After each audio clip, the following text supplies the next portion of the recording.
siege has come and gone, hasn't it? Personally, I really enjoyed it.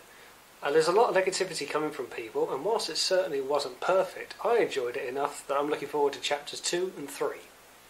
But if you're thinking about giving the series a try, take a look at my last video where I review the first episode of the series. Hopefully it'll entice you enough to watch the rest of the series. Right, we're back to our usual programming of whatever the hell this is. Here is a fresh slice of Through the Looking Glass, and today we're looking at everyone's favourite bot to hate, Hot Rod. If you dare.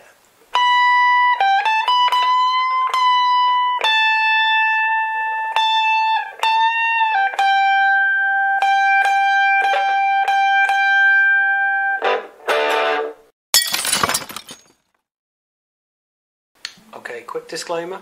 This is Hot Rod we're looking at today, not Rodimus. We'll cover him separately another day.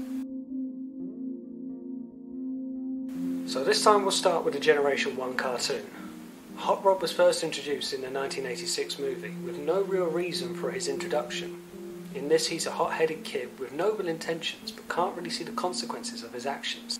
In the movie he famously tries to intervene in an intense battle between Megatron and Optimus Prime, which arguably causes Optimus Prime to lose concentration and allow Megatron to land a fatal blow.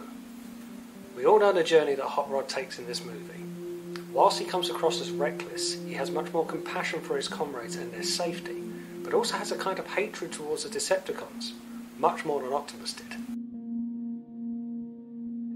In the Marvel comics, Hot Rod takes a much more low-key path. He's explored more as a target master with his Nebulon counterpart, Firebolt, which is also explored in Series 4 of the Generation 1 cartoon, as Optimus or Grimlock are usually leading the Autobots.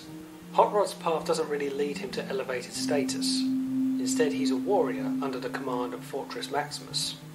I find this quite fascinating in that how different Hot Rod is in the Marvel comics to the Generation 1 cartoon and the toy line. Normally there's much more similarities than this, but this might as well be a completely different robot.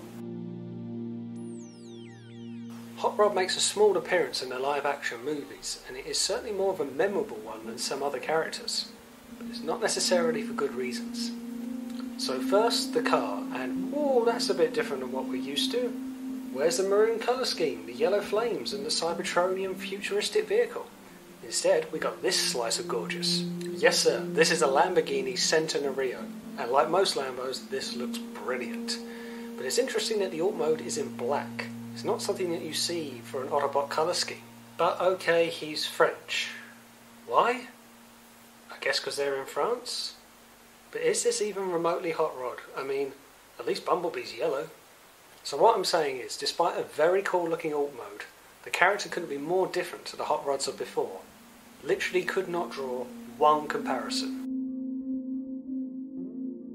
Okay, this one is very hard to separate Hot Rod and Rodimus, but we'll try. So in the beginning, Hot Rod wasn't even considered to be the carrier of the Matrix, not even close.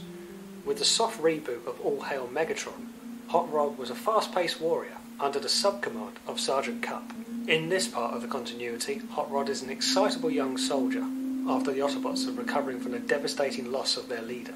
With the start of Robots in Disguise, with peace between the Autobots and Decepticons, Optimus Prime hands himself over to Skywatch and resigns as leader of the Autobots. It's at this stage Hot Rod decides to take on the mantle of Rodimus Prime with his new hatred towards the humans for killing Ironhide. It's at this point we see Hot Rod taking charge of his future and stepping into that leadership role, which, regardless of the continuity, seems always what he is destined to be.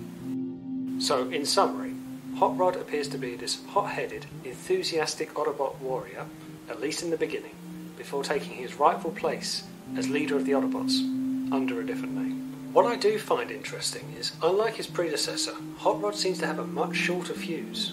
He can become irate with his situations that he finds himself in, or his enemies, be it Galvatron, Overlord, or even Primus.